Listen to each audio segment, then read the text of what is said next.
Shoots and Scores Hockey Talk, where we talk everything hockey. I am John. I'm Mike. I'm Chris. All right, gentlemen, let's go. Now, the first topic up for discussion today is the playoffs. They're heating up in the NHL. There are some pretenders out there. There are some contenders out there. Things are starting to separate a little bit, more so in the East, I think, than the West is really tight. All kinds of close things going on.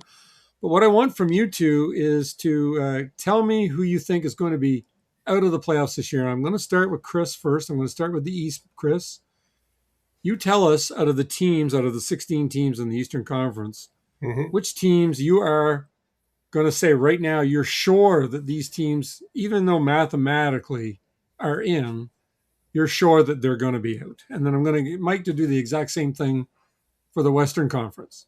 Yeah, I had to let Chris do the East, Mike. I figured He better if not I made have the him do the Flyers West, on he'd be that all list upset. there, So. not after they won last night, though. All right, well, Chris. Yeah, so when you sent this on Tuesday, I know I did some pre-work, and just to let you know, I'm not doing this because of teams I like or dislike, or no biases whatsoever. I'm going to use analytics and math, but I didn't go to any analytic sites to see what they had. I just simply look at the standings, and I know most of the time people are saying 94, 95, 96 gets you in the playoffs, right? Right. And most teams had 19, 18. One team had I think 17 games left to go. Right. So And kind now of look there's at a few that. more teams with 17 games left I've seen. Yeah. Yeah. So when you look at that and say, okay, if this team plays the same, pace they're playing now, then yeah, these teams are out, right? So when I looked at the East, it's pretty obvious the teams that are out to me was any team that had less than 70 points, right? So this was Tuesday. I'm like, any team less than 70 points. So that means Rangers, Devils, Leafs, Panthers are out. Flyers had 69 points at that time. So I said they were out. Then we get to the Capitals. And while the Capitals had 71 points, they had played two more games than other teams. Right. So I had to kind of take that in effect. And I'm like, you know what? I can't say the Capitals are 100% out, but I could probably say they're 90% out. Fair enough. Then that night, Carolina game started up, and they had their analytic guy who shows up once a week, and he showed the chances of making the playoffs in the Eastern Conference. So the question was well timed anyway. So I'm looking at his numbers, and he had the Capitals at 11%, I believe it was. So I was like, well, I had him at 10%. So again, yeah, you can run because he was running analytic models, right? And I'm like, no, you don't need to do that, right? The math pretty much evident, at least to me it was. And the other thing with the Capitals is that they played two more games than most other teams, and they got to jump three teams to get in, right? So those are the factors. I'm like, yeah. And then I think today I saw because they lost on Tuesday night, they're down to 5%. I think Jay Fresh said they're 5 or 6%. The Capitals are making the playoffs now. So while the Flyers did win, and they're at 71, I don't believe in the Flyers either. So I'll still stick with Flyers, Capitals, Devils, Rangers, Maple Leafs, and Panthers are done. Stick a fork in them. They are done. And the Senators, well, they better win some games here, or they could be done too here. So was that 6 teams that you, or five? Uh, six, yeah. Six. 6 teams. 6 teams. 6 teams are toast. Yeah. So I only All right. see the Jackets and the Senators still outside right now that have a chance to get in. Have a chance to beat Boston or whoever else. Okay. Yeah, Boston, the Red Wings, yeah. They're the one chasing those guys, yeah. Okay. And yeah, All right. Blue Jackets, Blue Jackets and Senators, yeah. And if the Senators wouldn't have went on that streak that they've been on, They wouldn't be they there would either. be in their out list, yeah. Yeah. They would be. Okay. Okay, Mike, what do you think about the West? Now, it sounds like Chris had some lucky timing on his side, got to check his numbers with someone else's numbers. How did your Um, numbers pan out? well, the West is a little bit more condensed, I guess you It want to say. is. It is. Um, the only teams in the West that to me are out, and they're pretty much all no brainers: Vancouver, Calgary, Chicago, St. Louis. Those teams, they are done. They're not. There's zero chance now. Teams that are close to the wild card spot, and we all know Seattle is very catchable because they're very vanilla, as we had said a couple weeks back. Um, and another vanilla team could catch them. So I still think that the Kings, the Sharks, the Predators, and even the Jets have a slight chance of getting in. The Jets have looked better the last week. So I'm not saying they're going to get in, but they still have a chance to get in. And I didn't do the percentages like Chris did, but um, Seattle, I mean, that's a team that can easily completely drop out of the race in no time. And the teams that are right behind them, like I said, LA, San Jose, and Nashville would be probably the favorites to take that spot, with the Jets as a little bit of a dark horse. Um, but it's all going to come down to the head-to-head games that these teams are going to play down the stretch, because the last couple of weeks of the season, it's there's pretty very little East versus West games. It's mostly all Right. interconference and interdivision. So it's going to come down to that. So, and that's one of the reasons why I'm saying that Winnipeg still has a shot to get in, uh, is because of those games. So, however, if to me, and I mean, we've talked about this before as well, is I don't think any of us think Seattle is going to make it in. So, and it's a crapshoot between these other four teams, because any of the four can get in and grab that last spot. I think, um, but I think everybody from Utah up, the top seven are already, they're going to make it. It's just that one last wild card spot. Okay. All right. Now I have a part B here. I wanted you guys to tell me out of Hey, your Clyde, list. before we go to part B, just a comment on Mike, because the big difference is in the West, the last playoff team has 67 points Yeah, versus the East. exactly. There's So, a so big, 70 is not a big marker difference. here. It's probably the last wildcard team is probably hoping to get to 85 points and getting into the playoffs versus like Yeah, 95 in the East. Right. Right. So yeah, it's there's some bad teams there that are still have a chance because of yeah, 67 is the marker instead of 70. Is it 78 in the East? 78 yeah, is the last team in the playoffs right now. So yeah, big difference in quality of teams. Well, absolutely. I wanted you guys to tell me. I'll start with Mike here. Which team out of your list that's out surprises you the most? Out of the Surprise. teams that you picked that's out, yeah. Well, I'll be honest. That's completely out. None of them are real surprises. I don't think I didn't think any of those teams were a playoff team going into the season. However, if you had asked me this 2 months ago, I might have said Chicago, because Chicago had got off to a pretty good start, uh, Right. and then they Right. kind of nosedived after that. But out of the teams that are on the bubble, I'd say Winnipeg is the team that would be the most surprising. That's probably going to miss out, but. The bottom four: Vancouver, Calgary, um, Chicago, St. Louis. Maybe St. Louis. Maybe. I thought they'd be better than what they are. But so if I got to pick one of the out teams, I would say St. Louis. Hey, Chris, what about you? Which one of your six teams that's eliminated surprised you the most? I think you could pick five out of those six teams, probably. Yeah, there's a lot of there's preseason. Remember we talked about. I think you asked me who's going to win the Metro, and I said, well, it's going I to be did. the Canes or the Devils. So the Devils has to be up there.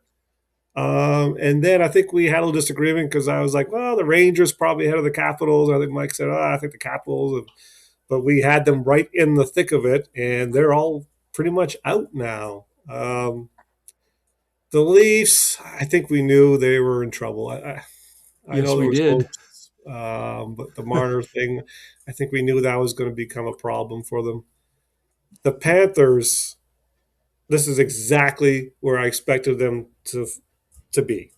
I remember 2 weeks in, people are acting like, "Oh, that's the Panthers! Oh, wow, look how great they are! Oh, they're winning games. This is the." I was like, guys, this is stupid. They're going to be toast. The Seth Jones, though, really kind of put the cherry on the top to finish them off because they really have regressed since he got hurt on the back end. So Panthers, Leafs, yeah, I wasn't expecting them anyways to be there, but for sure, I think the Devils are probably the biggest disappointing team that's not going to make the playoffs this year. Okay, all right, gentlemen. Let's. I wanted to start off with that because I know the playoffs are heating up. They're playing a lot of games. I mean, I just did the questions a couple of nights ago. Most teams had 18 games left, some 19, and now most have 17, 18. It's changed a lot already. Doesn't take much. They play so many games. Most teams have to play more than one game every 2 days. Yep. Yeah. Well, most teams are playing You 4 know, games less a than two week. days per game to play to get it all Yeah. done. All right, well, let's go on to our second topic. Now, I picked this as our topic for number two. Its trade deadline was last Friday, as we all know. There were several moves made. Well, there were some moves made, we'll say.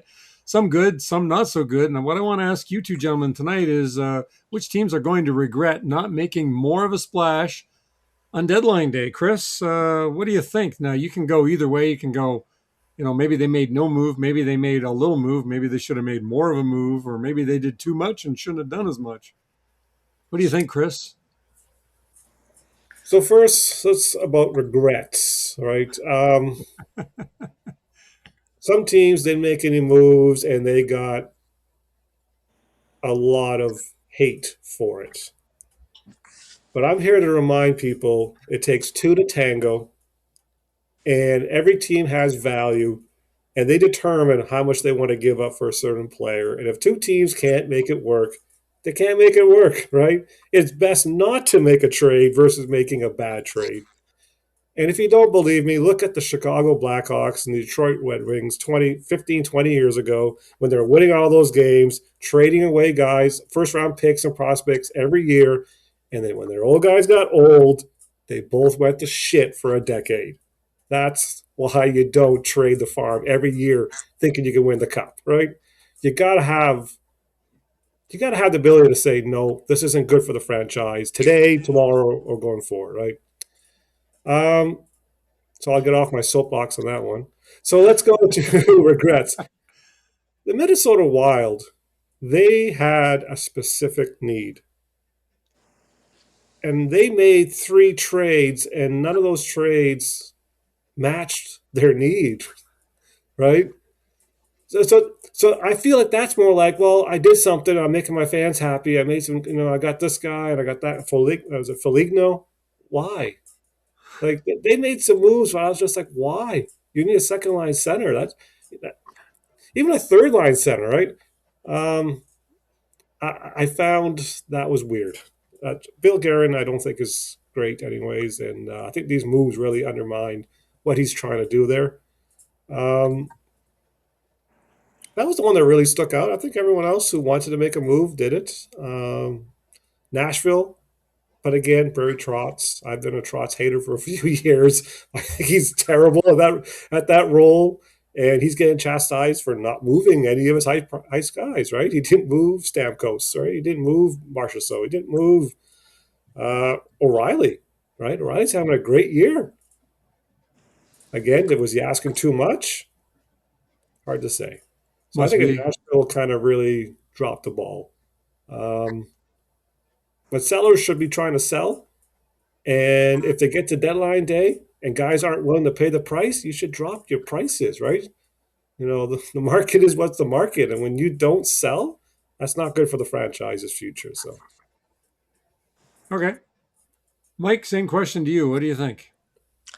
Yeah. So to kind of add on to what Chris was saying about what the market was, now there was several teams that were looking for that number two center, and you What? had, No. there was Kadri available, Trocheck, O'Reilly, Tom has talked about. I mean, the thing is all of these guys, especially the ones that were under contract, um, are under very good contracts. Like they're all like Trocheck's got a good contract. O'Reilly's got a good contract. Thomas has a good contract. Um, and none of them ended up getting moved. So I can kind of understand that the teams that have them probably wanted a lot for them based off of how good the contracts are, and they're guys that they can still use. I mean, it's not like they're their contracts are up. They still have some years left on them. The only one that did get moved was Kadri, and he got moved like pretty much last minute Yep. to Colorado. Didn't even And find out about it till an hour and a half later or whatever.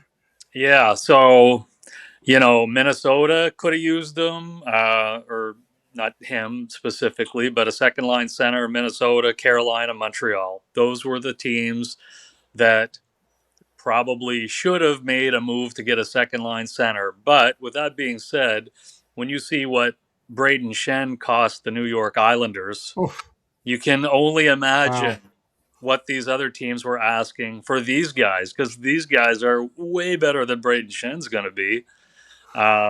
It's going to be a move the Islanders regret, I think. Wasn't worth it, in my opinion. So I think that's a mistake the Islanders made. Also, some of the other trade deadline mistakes. I know Chris talked about Buffalo, and of course, maybe not this podcast, but previous, about getting, Shen and I don't even know who the other defenseman is that they got, Stanley. Stanley. So, Stanley. those it doesn't look promising. Those guys didn't like the numbers and all that, and even like I was doing some reading online too, and the some of the people that were doing analytics as well. They're like, yeah, these guys are you're playing more defense than offense with these guys on the ice. So, but I think that Carolina and Montreal get it. The cost was probably too high, but they really could have used a number two center on those teams. So, I mean, I don't know how many more years Jordan Stahl has left in him, but he's really not a number two center. Um, Sure, he's a number one center, right? well, maybe 15 years ago.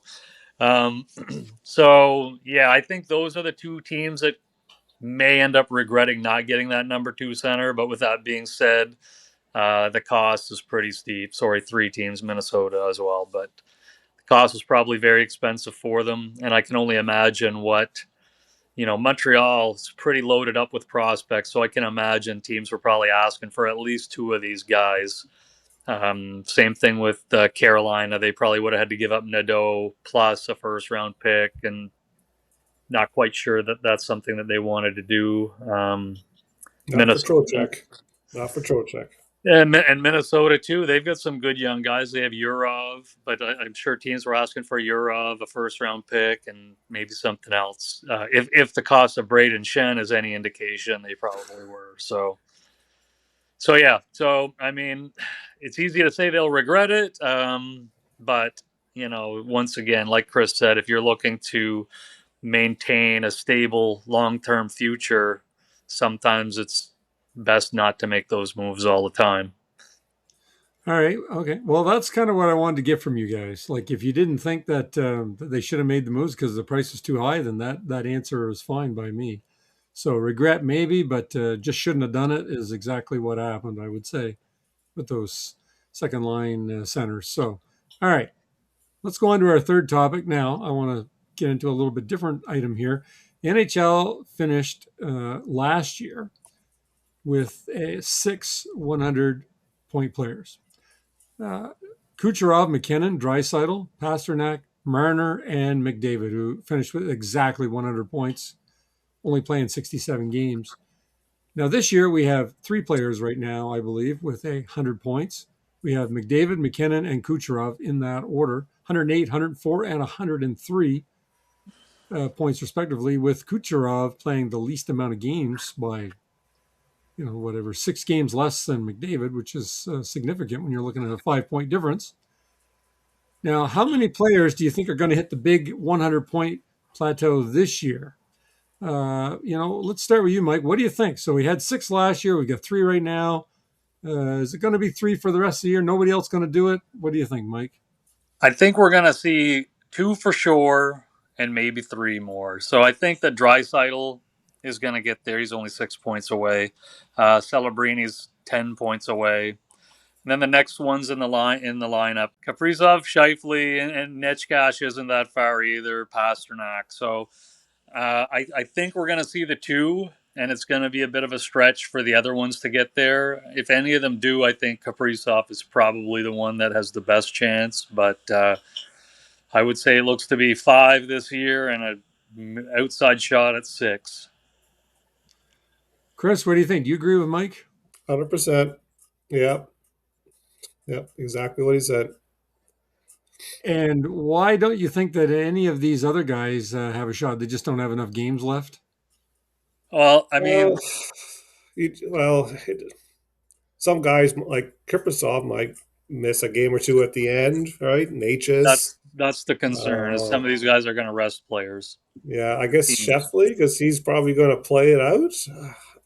His shooting percentage is 22%, which is kind of ridiculous. So I don't see him continue to score goals. Now, I'm looking at the shooting percentage of a lot of these guys up here on the top, and it's very high. But I guess we also realize that save percentage has dropped this year for goalies, so maybe this is why. Um, Well, if you're taking less shots and taking better shots, then your percentages are going to go up, right? Nathan McKinnon's got 281 shots, but he's still got 43 goals, right? It's 15%. Like that's pretty because the league average, I believe, is 12, 11, somewhere around there. So these top guys they're way up. Even Evan Bouchard has a 10%. Like he's a defenseman and he's shooting that high, right? It's interesting, but let's not forget. Remember, the beginning of the year it was all about Jack Eichel, right? And if he was going to get 100, and if he was going to be the scoring Yeah. leader, and I said no, I take Yep. the field, and He Jack did. Eichel's Yeah. all the way down to 72 points. So it's a He long missed some season. games. Once again, it's a reminder. It's a long season. He missed some games, right? He misses games every year, though, I believe. Yeah. Yeah, pretty much. Pretty much. So, all right. Well, I've got some other stats about the 100 points that we'll get into after. Is Did you want to say something, Mike, or no? No, no, no. Okay. All right. Well, let's go on to our fourth topic, and that is about Evgeny Malkin. Received a 5-game suspension for a slash to the face last Thursday on Buffalo's Darlene. I watched the play. He definitely got him. In 20 years in the league, Malkin has only been, I said once, but Mike corrected me and said he's been suspended twice. I know the last time was in 2019. It was a similar incident, and he received 1 game. Guys, what I want to know is was the suspension time right or wrong, in your opinion, for the incident that occurred? What do you think, Chris? Was it right? Yeah, yeah, I think it was right. Malkin's always had an issue with his stick to people's heads and faces, right? And it shouldn't shock anybody. He's got a temper. You see it in the ice, right? When you piss him off, he goes with the stick, right? He won't really throw his gloves down. He has a few times, but it's usually a stick. And when I saw it, I'm like, yeah.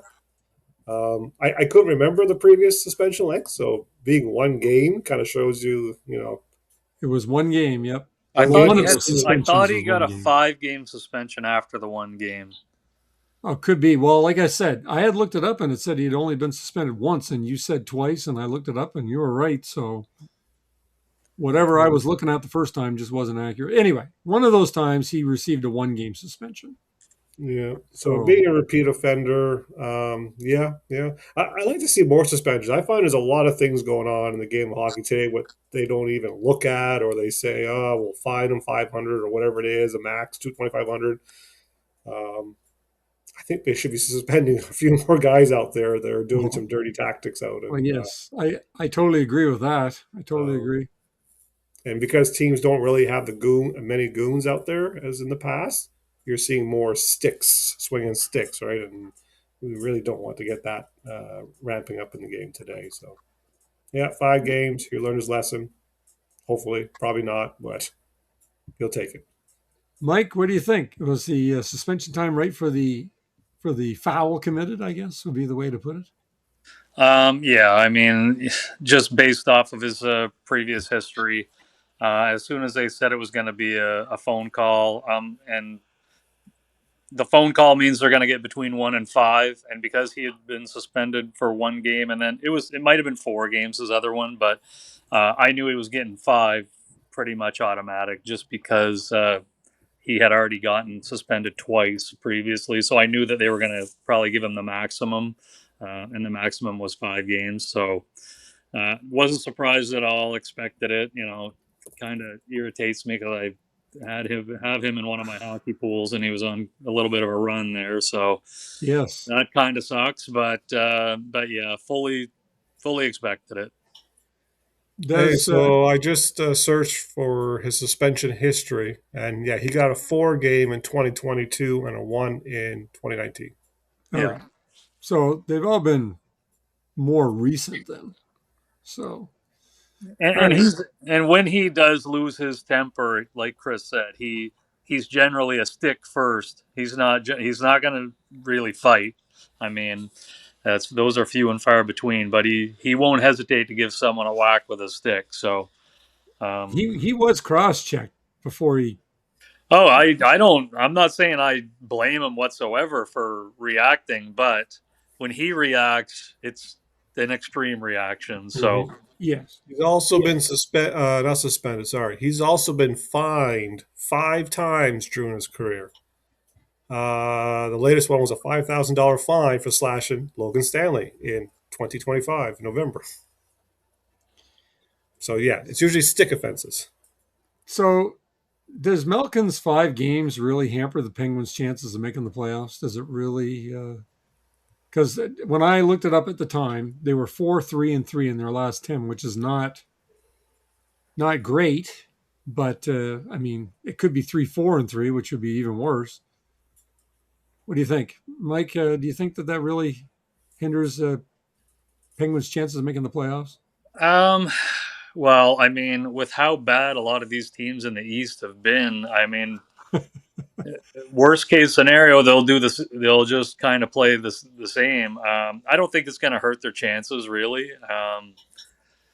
You know, Crosby being out, I thought would hurt their chances even more, but they've still kind of withstood that. So, uh, Pittsburgh seems to be okay only because the teams that are trying to catch them just are not playing well. So, and that's the thing with the East is there's only a few teams that have a shot at that spot, like maybe two. I can't remember how many Chris had said, Yeah, Three. but I mean, yeah. So I don't think it's really going to hurt Pittsburgh's chances. Are they still second in the division? Or are they tied with the Islanders? I didn't look at the standings. I think they're still ahead of the Islanders. I think Islanders Are is they? third. Okay. So yeah, I don't think they're going to be affected. To be honest with you, he's only They're got two they're games left tied to with the serve. Islanders. Yeah. So 2 games left to serve on his suspension, and then the team should be better once he's back. And I'll be honest, some of these really third line players on that team have really stepped up. I They mean, have, yeah, since Chinikov has come over from Columbus, he's been like point a game. Like he's been really good for them. Um, and they're getting production. Rust is producing, not hurt. Russ looks like a star.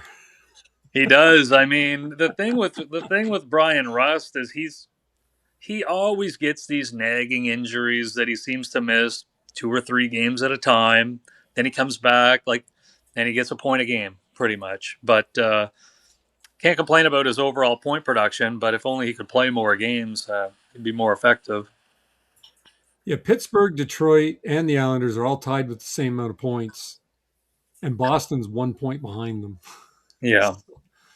So it's quite the mix up there. Okay. All right. Well, let's go on to our hockey profit segment where you two are the hockey profits because it's my show and that's what I say and what I say goes. So, guys, are you ready for some hockey profit questions? Chris, are you ready? yep. Okay. Number one, Chris. Jake Sanderson is out for the Ottawa Senators week to week. How much does Sanderson's injury hurt the Senators from making the playoffs? Oh, it's huge. He's huge. He's their number one D. He does everything: power play, penalty kill. And of course, the issue with Ottawa is this year's mostly in the goaltending, and when you lose your number one defenseman, that probably means more quality chances on suspect goaltending behind them. Yeah, this is a huge hurt for the Senators. Okay, number two, Mike. The Vegas Knights goaltending has not been so great this year either. What would be the easiest team if they were to make the playoffs, if they are in the playoffs? What would be the easiest team for them to play in the Western Conference that gives them the best shot of moving on? And yes, you have to pick a team that you think is going to be in the playoffs. You can't go and pick Vancouver. You know, I think, Who do they match up best against? Is the question. well, if they could get one of the wild card teams, that would be best case scenario if they got Seattle. However, it looks like they're probably going to get Edmonton, which is probably the second best matchup for them because Edmonton's goaltending is equally as bad, if not worse. So, and I mean, if Mark Stone comes back, then, they can win 6-5 games against the Oilers. So I mean, yeah. So Seattle, obviously, at the very moment, would be their ideal matchup. However, it doesn't look like they're going to play a wild card team. So I think they play the Oilers in the first round, and that's probably their best chance is playing against a team with equally as bad goaltending. So what you're saying? What was that, Chris? I was going to say that'd be a flip a coin matchup because you don't know which goalie's going to show up for which team. So what you're saying is, once again, we could be sitting here and go, "Oh yeah, the Oilers, they have no chance," and then here they are winning series because they're playing against teams that they have a shot at beating. Yeah, well, like I said, Anaheim they've got issues and holes. Like Well, you Edmonton. look at Edmonton can get through that again. Like it's brutal, but it's looking like they could do it again just to get out.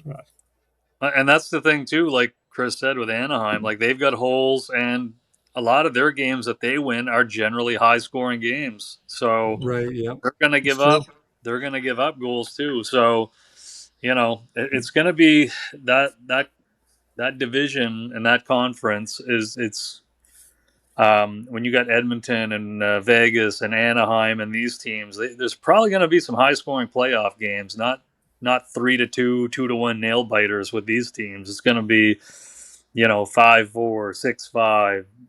Who knows? Maybe worse, but 7-4.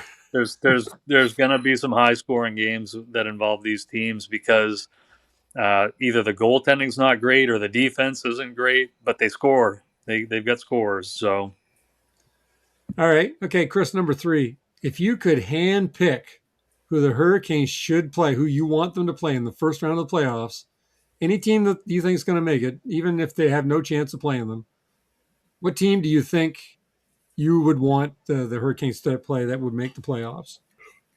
Who would you Well, hand pick? If you could pick the number and say, this is going to happen, I'm Commissioner Chris, and this is how it's going to go. well, first thing I want to say, last week I said I did not want anything to do with the Sabres. Now I'm glad to see the Sabres are in first place in the Atlantic Division, so they're not going to be a wild card team. Thank you. Um, both teams in the Atlantic, right? Red Wings and Bruins. Like, uh, I think both teams would be good matchups. Um, or the Islanders, Penguins. Like if the Jackets get in, they would probably be a problem. But yeah, I would have to go with the Red Wings, the Bruins, and probably the Islanders would be the three teams I would prefer to see in the first round. Okay. All right. Fair enough. Now, finally, Mike, number four. Now, you shared in a group chat with us here a few nights ago shot selection of the Flyers and the shot selection of the awesome New York Rangers. Just an Oof. awesome team, New York Rangers. Just best team in the East for sure. And the Rangers won that game 6-2 because they're just the best team in the East, of course. Now, Mike, why did you share the shot selection? It's hard to say shot selection from that game from both teams, and why were you so upset? Why are you sharing the shot selection picks with us? What was up with that? it goes to show. And I mean, I watch a lot of Flyer games, and I'm watching, and I'm like, what is going on here? How can like it just baffles me, like the pass selections that they make and then the shot selections that they make. Like they do not try to create chances in that high slot. Like it's almost like no man's land for them. Like either they don't have players there, or they get it when they're in those spots and then they pass it off down low. Like it drives me absolutely crazy. And so, anyways, I don't know. I think it was after maybe the second period that I sent you that. I can't It remember. was, yeah. And I'm like, so I was watching the game. I'm like, I want to see what's going on here. So I went on and I obviously checked on the computer and I'm looking at where all these shots are coming from. And I'm like, holy geez. Well, how is it any shock that this is one of the lowest scoring teams in the league? Um, you're not going to win games if you can't get shots in high danger areas. It's not going to happen. Even on the power play, they don't get these chances. The Rangers, meanwhile, were just lighting them up from those spots. Like they were working all their chances to that high slot, and I think they scored the majority of their goals. I didn't check after the game to see where all the goals were scored from, but I watched it, and they're burying them. I mean, poor Vladar. What's he to do? Like, and I don't know how these guys on the Rangers are so wide open on these plays to be able to get all these chances. Um, and this was the Philadelphia Flyers. I don't understand. Like it's Jekyll and Hyde. I watched the game last night against the Capitals, and they played great uh, for the most part. Yet against the Rangers, who are below them in the standings, just looked like they were playing, you know, one of the Olympic teams. Like it wasn't even close. Um, Trocheck and Lafreniere and Zibanejad, they're firing away at will and scoring at will too.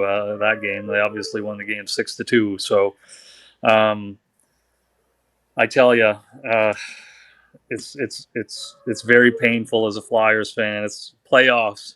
I'd be happy just to win a game. The old Jim Mora. Um, but yeah, very painful, especially watching it. And then you go and you look and you see the shot selection that they're taking, and it's no wonder why they're at where they're at, and it's not going to change. They're not going to attract big name free agents to that team with this style that they play. There's zero chance. Nobody's going to want to say, "Oh, I got to go to Philadelphia. I'm going to load the points up there." Zero chance. So I don't know what their game plan is. I know what the game plan It's is, just so Mike. frustrating. I don't even know what to say half the time. I know what the game plan is. Get Eric Lindros back. No, we can overpay third line centers, no problem. We'll do that all day. We got Couturier, we got Dvorak, all battling for that third line center spot. Nobody can play on the first two lines though. I guess the hope is that one of these guys could play in the first line center. There's no well, they're forced to because they have nobody else. But Couturier's got what 6 goals on the season? And Dvorak, we all know what Dvorak brings to the table. He's like a 10 to 15 goal guy. So, Superstar. But they pay them like superstars, absolutely. So, and we can't move Tippett and we can't move Ristolainen because we're not getting what we want for them. Well, the reason why we don't get what we want for them is because they're not that good. So, I think Tippett has 20 goals, Mike. I don't care how many goals he has. He's at best a 20 goal, maybe 25 goal guy at best. And only because he's playing on the top two lines in Philadelphia. If he was on any contending team, he'd be a third line player. And he'd probably still get 20 goals on the third line of some of these good teams. So, Carolina's so good, he'd be on the fourth line of Carolina. Oh, for sure, for sure. There was a funny quote today. It was a football quote about a team picking up a running back, and it's funny, but you could apply it to hockey too, right? Especially with his third line center rant. But the quote went, "If you need 3 yards, he can get you 3 yards. If you need 6 yards, he can get you 3 yards." That's the same with you can apply that to third line centers, right?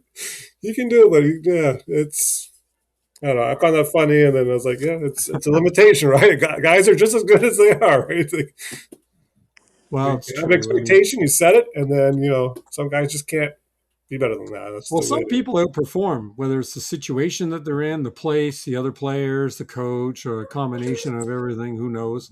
Some people just outperform, Mhm. and others just never do or seldom do. And a lot of it's chemistry and players, right? Like I know this goes back a lot of years, but John LeClaire was a okay player. Yeah, he was He a got 40 traded to pointer. Philadelphia. He He was a plays with 40 point Renberg and prop. Lindros, and is like superstar, right? Yeah, Sometimes it's the players you play with, the chemistry, and if yeah, things work, Well, it brings back the old Rob Brown stories from way back when. What true. did Rob Brown ever do when he didn't have Mario Lemieux on his line? not much. Yeah, Not, 40 not, Exactly. points not in probably. Hartford. Not in Hartford. Not much. But what did he do with Mario? Didn't he have 90 points? Oh, he had a lot of points Oh, when he was with 100, Mario. yeah, Yeah. 140, 150. Oh, Yeah, he had a humongous year. oh, I didn't think he had that many. Okay. Yeah. Well, I knew he did well. I just didn't realize it was that well. Bernie Nichols, he's another one, right? Yeah. Put him Well, with Gretzky. Bernie Nichols is a good. He was a point. He was over a point per game player. Yeah, Yeah. but But he wasn't a then 70 some goal when scorer, Gretzky though. showed up, woof, Gretzky put him into another level. Yeah. And who Yeah. was the other one when they played with Gretzky? Was it Jimmy Carson? Jimmy Carson got traded for Gretzky. He went to Edmonton. Okay. Who was it though that loaded the points up there the one year from that played with Gretzky in LA? I can't remember now, but I thought the only one was Oh, there was Bernie Bernie Nichols. Nichols, but there was another guy, an older guy, right? yeah, I Was it can't think Granato? who. Tony Granato. No, it wasn't See, long Granado. time listener Sean Hogan probably knows. Oh Oh, yeah, yeah. Of course he does. he'll make some comments and tell us who it He'll was. he'll let us know. He'll let us know I who don't that bum remember turned anybody into a else. star playing with Gretzky. And Robitaille didn't really play with him, right? Sandstrom was there, and he started. Well, unless that was just NHL '91, but Sandstrom was a star. All right. I have some facts here in case anybody's interested. In the NHL season of 1992-93 holds the record for the most 100-point players in a single season with an unprecedented number of, does anybody have a guess? How many What year? 100? 92-93.